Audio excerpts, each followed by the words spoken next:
See, next point from this topic we have to discuss. This one is apomixis. In last period we have seen details regarding the seed and fruit development. Later on we have seen seed dormancy.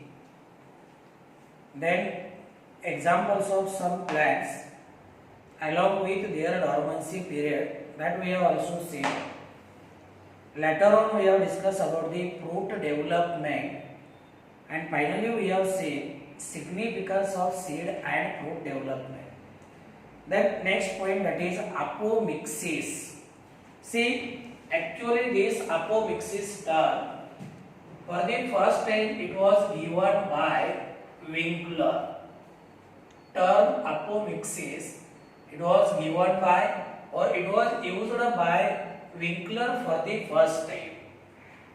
See, apomixis, this one is a phenomenon in which embryo is formed without formation of gametes and fertilization. See, when we talk about the sexual reproduction, remember here, in sexual reproduction, haploid male gamete, it fuses with haploid female gamete. Development of male gametophyte मध्ये आपण male gametes पाहिले होते. दोन non motile male gametes तयार होतात. नंतर female gamete ज्याला आपण एक सेल म्हणतो, ज्याला आपण ओस्पियर म्हणतो. इथे बघा, मेल गॅमेट हॅप्लॉइड आहे, फिमेल गॅमेट हॅप्लॉइड आहे, आणि जेव्हा haploid mail gamete haploid female gamete बरोबर फ्यूज होईल तेव्हा याच्यापासून झायगोट तयार होतो. हा झायगोट कसा आहे? डिप्लॉइड आहे. कसा आहे? डिप्लॉइड आहे. आणि पोस्ट फर्टिलायझेशन चेंजेस मध्ये आपण पाहिलं की later on this zygote it undergoes mitotic division and it result into formation of embryo. लक्षात येते ना माझं म्हणणं काय? सेक्शुअल रिप्रोडक्शन मध्ये जेव्हा मेल गॅमेट आणि फिमेल गॅमेट एकमेकाला फ्यूज होत आहेत, डिप्लॉइड झायगोट तयार होतो, आणि या झायगोट पासून काय तयार होतो? एम्ब्रियो तयार होतो. याला म्हणायचं युजुअल मेथड. काय म्हणायचं? Usual method. आता जे आपण अपोमिक्सिस मध्ये पाहणार आहोत, अपोमिक्सिस मध्ये आपण काय म्हणलो की अपोमिक्सिस मध्ये गॅमेट तयार होत नाहीत, गॅमेट एकमेकाला फ्यूज होत नाही, म्हणजे फर्टिलायझेशन सुद्धा नाही, आणि तरी सुद्धा काय होतोय? एम्ब्रियो तयार होतोय. म्हणजे एम्ब्रियो कसा तयार होतोय? Asexual reproduction. तीन मुद्दे लक्षात घ्या. Embryo formation takes place through asexual reproduction without formation and fusion of gamete, means without act of fertilization.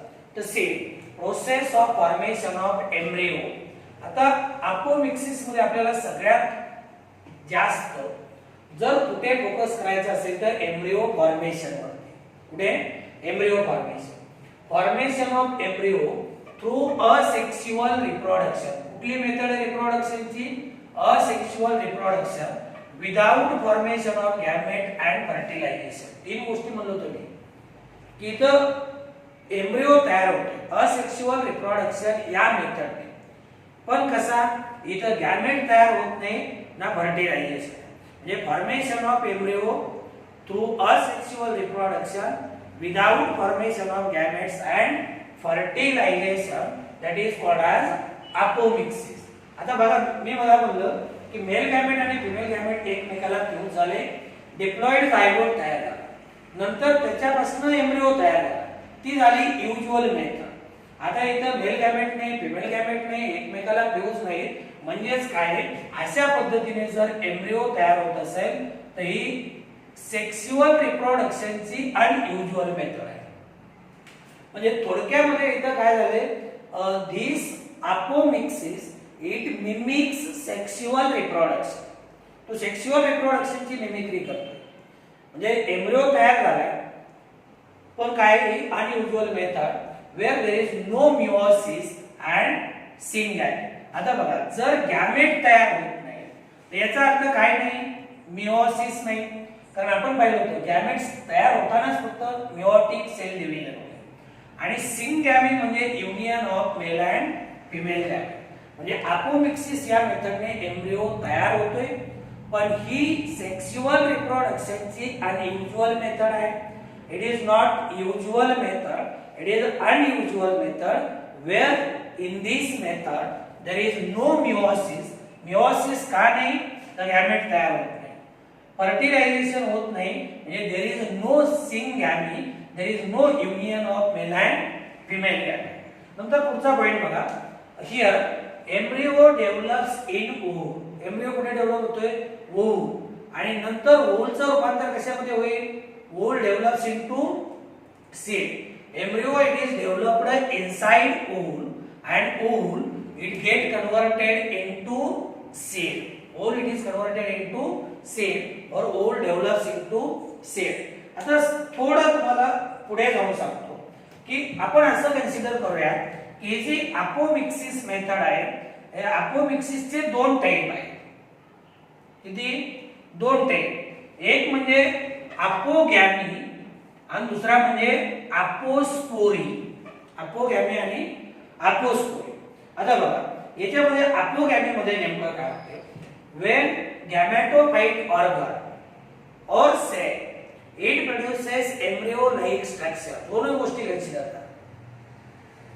जेव्हा गॅमेटोफाइट ऑर्गन म्हणा किंवा एखादी सेल म्हणा, ती जर एम्ब्रियो लाइक स्ट्रक्चर तयार होत असेल, तयार करत असेल विदाउट फर्टिलायझेशन, तर त्याला म्हणायचं apogamy. Apo means without, gamos means marriage. Gamos means marriage म्हणजे युनियन, म्हणजे युनियन.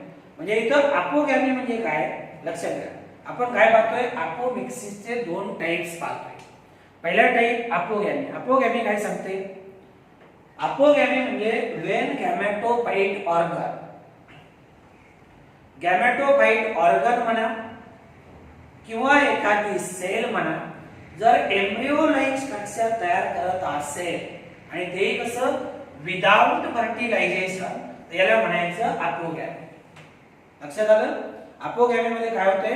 गॅमेटोफाइट ऑर्गन किंवा सेल जर एम्ब्रियो लाइक स्ट्रक्चर तयार करत असेल without fertilisation, this is called as apogamy. आता दुसरं similarly when diploid sporophyte cell. आता स्पोरोफाइट म्हणजे स्पोरोफाइट प्लांट बॉडी डिप्लॉइड आहे, plant body diploid. when diploid sporophyte cell it produces diploid gametophyte without undergoing meiosis. म्हणजे gamete तयार होतात का? नाही. तर या प्रोसेसला म्हणायचं अपोस्पोरी. काय म्हणायचं? It is called as apospory. म्हणजे when diploid sporophyte cell it produces diploid gametophyte without undergoing meiosis, it is called as apospory. जर या दोन गोष्टी क्लिअर. काय म्हणतो? अपोमिक्सिसचे दोन टाइप्स बघा. कुठले? एक अपोगॅमी, त्याच्यामध्ये काय पाहिलं? व्हेन गॅमेटोफाइट ऑर्गन और cell produces embryo like structure without fertilization. आणि जेव्हा डिप्लॉइड स्पोरोफाइट सेल पासून डिप्लॉइड गॅमेटोफाइट तयार होतो, तेही मिओसिस न होता त्याला म्हणायचं अपोस्पोरी. काय म्हणायचं? That is called as apospory. अपोस्पोरीचे एक्झाम्पल बघा, ऑरेंज, मँगो हे याचे एक्झाम्पल्स आहेत.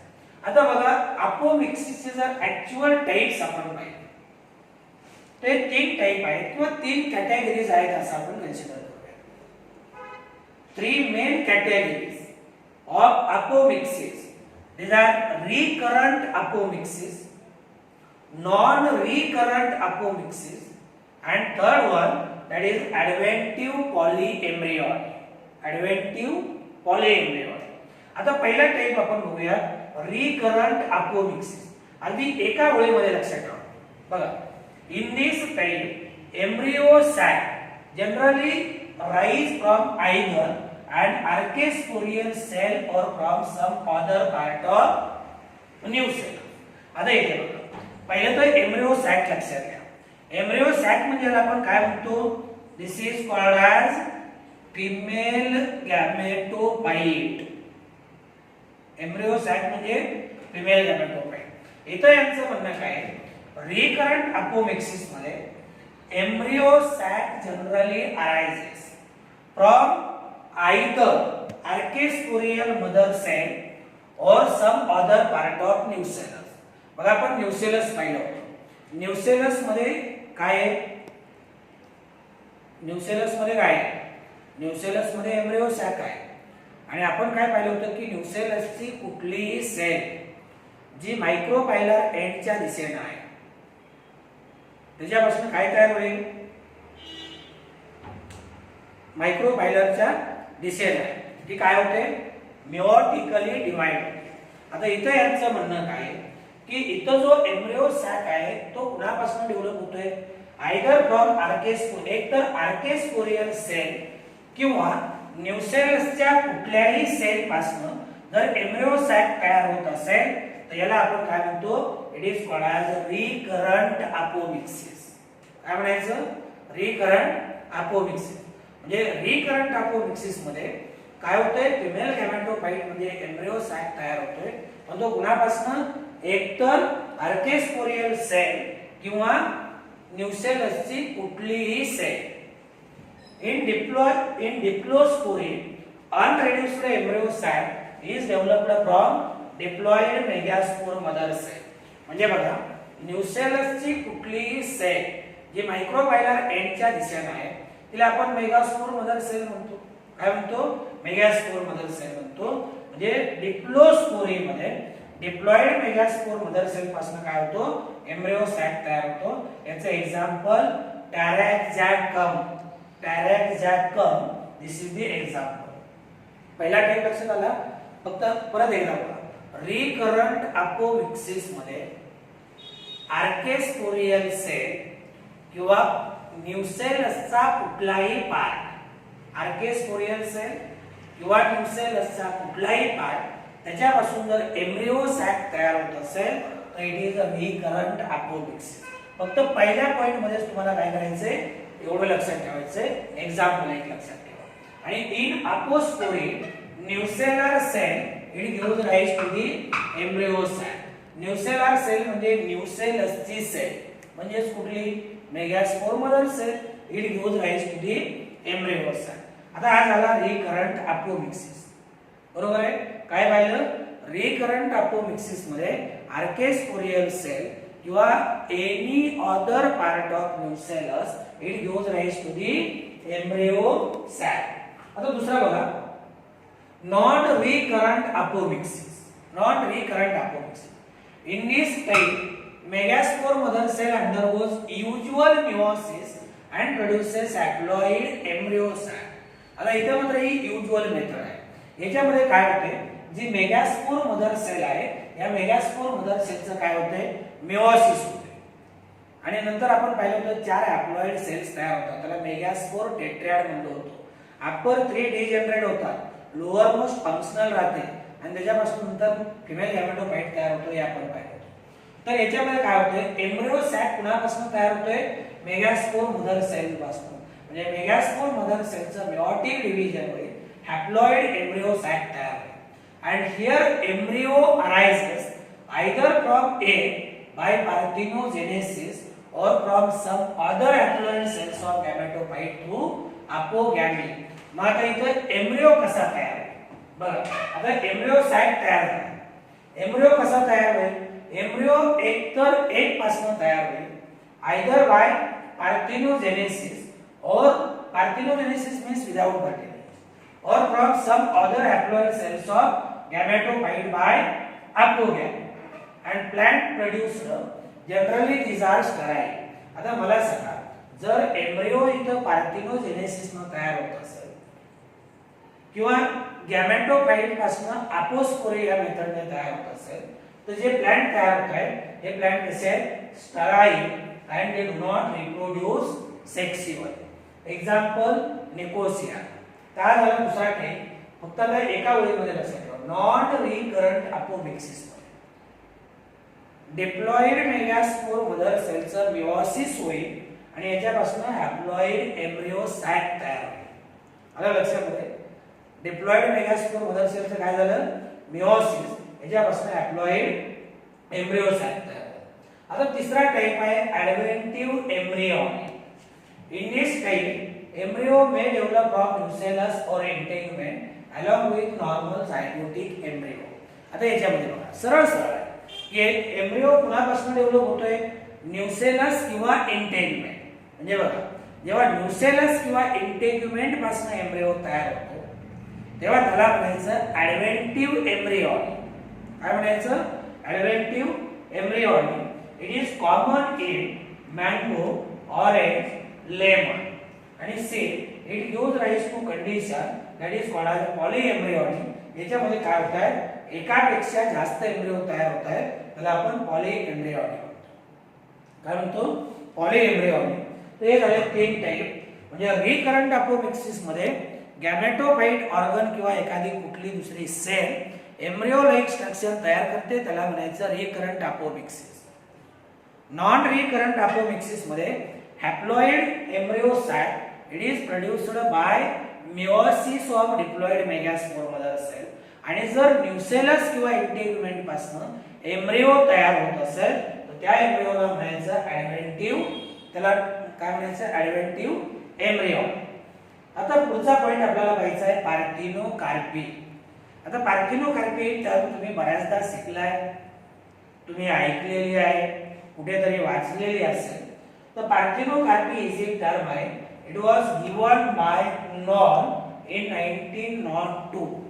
कुणी टर्म डिस्कवर केली, नॉलने. Parthenocarpy it is a condition in which fruit development takes without fertilization. बघा आपण काय पाहिलं आतापर्यंत, काय पाहिलं, after fertilization ovary is converted into fruit. म्हणजे fruit formation takes place by fertilization, by act of fertilization. इथं मात्र फर्टिलायझेशन न होता जर फ्रूट तयार होत असेल तर या मेथडला म्हणायचं पार्थिनोकार्पी. लक्षात आलं ना, पार्थिनोकार्पी म्हणजे it is a process of formation of fruit without fertilization. Fertilization न होता फ्रूट तयार होणे याला पार्थिनोकार्पी म्हणायचं. आणि असे जे फ्रूट्स आहेत यांना आपण काय म्हणतो, these are called as parthenocarpic fruit. काय म्हणायचं, these are called as parthenocarpic fruits. यांना म्हणायचं पार्थिनोकार्पिक फ्रूट्स. आता बघा पार्थिनोकार्पी इट ऑकर्स नॅचरली. आता हे नॅचरली ऑकरिंग फेनॉमेनॉन आहे. Occurs naturally in pineapple, banana and apple. आता इथे काही जास्त डोकं लावायची गरज नाही. तुम्हाला मगाच सांगितलं ना, फर्टिलायझेशन न होता जर फ्रूट तयार होत असेल तर यांना म्हणायचं पार्थिनोजेनिक आणि फ्रूटला म्हणायचं पार्थिनोकार्पिक फ्रूट. नॅचरल पार्थिनोकार्पिक गुणांमध्ये पायनॅपल मध्ये, बनाना मध्ये, ऍपल मध्ये. आता नेमकं फर्टिलायझेशन न होता फ्रूट कसं तयार होते बघा. याच्यामध्ये काय होते, प्लासेंटल टिश्यू म्हणजे प्लासेंटाचा टिश्यू. हा प्लासेंटा वेगळा बरं का, ओला अटॅचमेंट प्रोव्हाइड करणारा पार्ट आहे. Placental tissue in unfertilised ovary it produces oxide, indole 3 acetic acid which is responsible for enlargement of ovary into fruit. आला लक्षामध्ये. मग फर्टिलायझेशन न होता फ्रूट डेव्हलप झालं. कसं डेव्हलप झालं, प्लासेंटल टिश्यू म्हणजे अनफर्टिलाइज्ड ओव्हरी मधला जो प्लासेंटल टिश्यू आहे त्याने काय केलं, ऑक्सिन नावाचा हार्मोन म्हणजे इंडोल 3 ॲसेटिक ऍसिड हे हार्मोन काय केलं, सिक्रेट केलं. या हार्मोनमुळे काय झालं, ओव्हरीची साईज वाढली, ovary enlarges and get converted into fruit. Ovary get converted into fruit. Fruit resembles normally produced fruit. म्हणजे बघा जे नॉर्मली तयार झालेले फ्रूट आहे आणि जे पार्थिनोकार्पिक फ्रूट आहे ते काय एक दुसऱ्यासारखे एक्झॅक्ट सेम आहे. म्हणजे बघा नॉर्मली प्रोड्यूस झालेलं फ्रूट आणि पार्थिनोकार्पी या प्रोसेसने तयार झालेलं फ्रूट दोन्ही कसे एक सारखे आहे. फक्त फरक काय की पार्थिनोकार्पिक फ्रूट काय आहे, सीडलेस पार्थिनोकार्पिक फ्रूट मध्ये काय नाही, सीड नाही. तुम्ही सीडलेस ग्रेप्स वगैरे ऐकलं असेल का नाही, ते पार्थिनोकार्पिक फ्रूट आहे. पार्थिनोकार्पिक फ्रूट मध्ये सीड्स नाही. आणि एक लक्षात घ्या, seedless fruit, parthenocarpic fruit, they are prepared by consumers. तर this is about the parthenocarpy. काय शिकलो पार्थिनोकार्पी मध्ये? पार्थिनोकार्पी इज इट टर्म आहे ही नॉन नावाच्या सायंटिस्टने 1902 मध्ये डिस्कव्हर केली. पार्थिनोकार्पी मध्ये फर्टिलायझेशन न होता फ्रूट तयार होते. कसं तयार होते? अनफर्टिलाइज्ड ओव्हरीचा placental tissue indole 3 acetic acid नावाचा हार्मोन तयार करतो. त्याच्यामुळे ओव्हरीचं एनलार्जमेंट होतं, ओव्हरी फ्रूट मध्ये कन्वर्ट झाली. मग या पद्धतीने तयार झालेलं फ्रूट नॉर्मल फ्रूट सारखंच आहे, म्हणजे they resembles like that of normal fruit. पण फरक काय आहे की पार्थिनोकार्पिक फ्रूट सीडलेस आहे. This is about the parthenocarpy. And last point we have to discuss, that is polyembryony.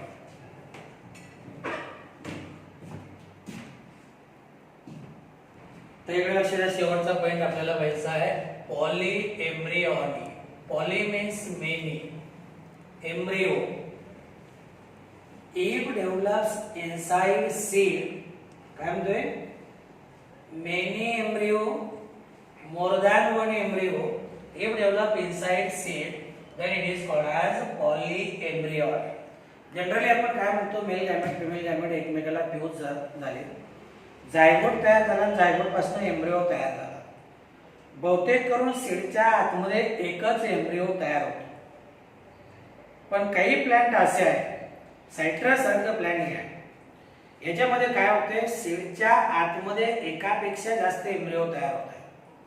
आणि मग साधी गोष्ट आहे की जर एकापेक्षा जास्त एम्ब्रियो तयार झाले तर तेवढे सीडलिंग्स तयार होते.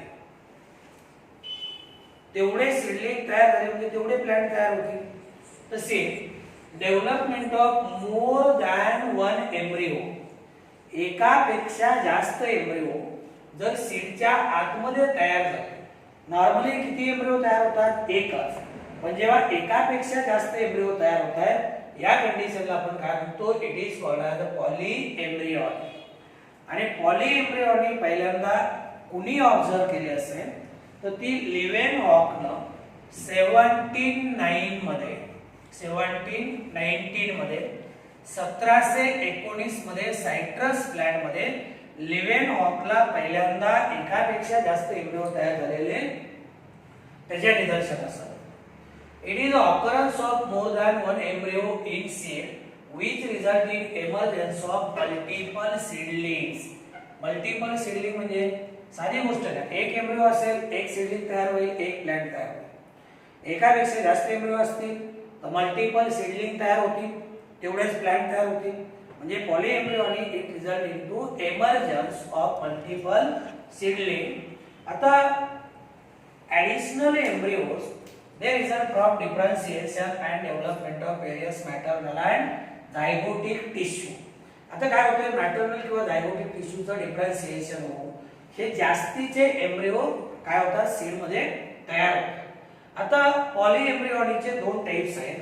एक म्हणजे पहिला टाइप आहे तो म्हणजे ॲडव्हेंटिव्ह पॉलीएम्ब्रियोनी. काही नाही, आतापर्यंत एकच पॉइंट लक्षात ठेवा. पॉलीएम्ब्रियोनी डिस्कव्हर केली लिव्हेनहॉकनं, सीड मध्ये एकापेक्षा जास्त एम्ब्रियो तयार झाले तर त्याला म्हणायचं पॉलीएम्ब्रियोनी. बस एवढंच लक्षात ठेवा. आता दुसरं बघा, याचे दोन टाइप्स आपल्याला पाहिजे. एक म्हणजे ॲडव्हेंटिव्ह पॉलीएम्ब्रियोनी आणि दुसरं म्हणजे क्लीवेज पॉलीएम्ब्रियोनी. ॲडव्हेंटिव्ह पॉलीएम्ब्रियोनी मध्ये embryo develops from diploid cell of nucellus and integument. Nucellus किंवा इंटेग्युमेंट पासून एम्ब्रियोज तयार होत असतील तर त्याला म्हणायचं ॲडव्हेंटिव्ह पॉलीएम्ब्रियोनी. काय म्हणायचं? ॲडव्हेंटिव्ह पॉलीएम्ब्रियोनी. न्यूसेलस किंवा इंटेग्युमेंट याच्यापासून जर एम्ब्रियो तयार होत असेल, मगाशी आपण पाहिलं नाही, ॲडव्हेंटिव्ह एम्ब्रियोनी मध्ये एम्ब्रियो कुणापासून तयार होतोय? न्यूसेलस किंवा इंटेग्युमेंट. तेच इथं आहे ॲडव्हेंटिव्ह पॉलीएम्ब्रियोनी मध्ये काय आहे, इथं जास्त एम्ब्रियोज तयार होतात, पण ते कुणापासून? एक तर न्यूसेलस किंवा इंटेग्युमेंट. त्याला म्हणायचं ॲडव्हेंटिव्ह पॉलीएम्ब्रियोनी. याचं एक्झाम्पल आहे सायट्रस. आणि क्लिवेज पॉलीएम्ब्रिओनी मध्ये काय, zygote sometimes divides means it undergoes cleavage into many parts of units. म्हणजे समजा हा झायगोट आहे, या झायगोटचे काय झाले, असे 4 तुकडे पडले. काय झाले, हे 4 तुकडे पडले आणि प्रत्येक तुकडा काय झाला, सेपरेटली एम्ब्रिओ मध्ये डेव्हलप झाला. आला लक्षामध्ये. म्हणजे क्लिवेज म्हणलं का नावच सांगते की एक झायगोट आहे, त्याचे समजा हे 4 तुकडे झाले किंवा 4 पार्ट्स तयार झाले, 4 युनिट्स तयार झाले आणि प्रत्येक पार्ट किंवा युनिट काय होणार, एम्ब्रिओ मध्ये डेव्हलप होणार. That is called as cleavage polyembryony. And polyembryony it increases chances of survival of new plant. का, तर multiple seedlings are produced. Multiple seedling म्हणजे एखादं दुसरं सीडलिंग जरी डाय झालं तरी उरलेलं सीडलिंग काय होणार, सर्वाइव्ह होणार. म्हणजे it increases chances of survival of new plant. तर अशा पद्धतीने इथे आपला हा टॉपिक संपला. अगदी इंट्रोडक्टरी पार्ट पासून शेवटपर्यंत आपलं नवीन आलेलं टेक्स्टबुक त्याच्यामधली लाईन टू लाईन कव्हर केली. एक ना एक पॉइंट तुम्हाला समजून सांगितलाय. आला लक्षामध्ये. जिथं पुढे समजलं नसेल तिथे व्हिडिओ पुन्हा पुन्हा बघा. आला लक्षामध्ये. तुमच्या सगळं लक्षात येईल. फक्त व्यवस्थितरित्या वाचा. समजून सांगणे ही माझी जिम्मेदारी आहे, तुम्हाला समजणे ही माझी जिम्मेदारी नाही.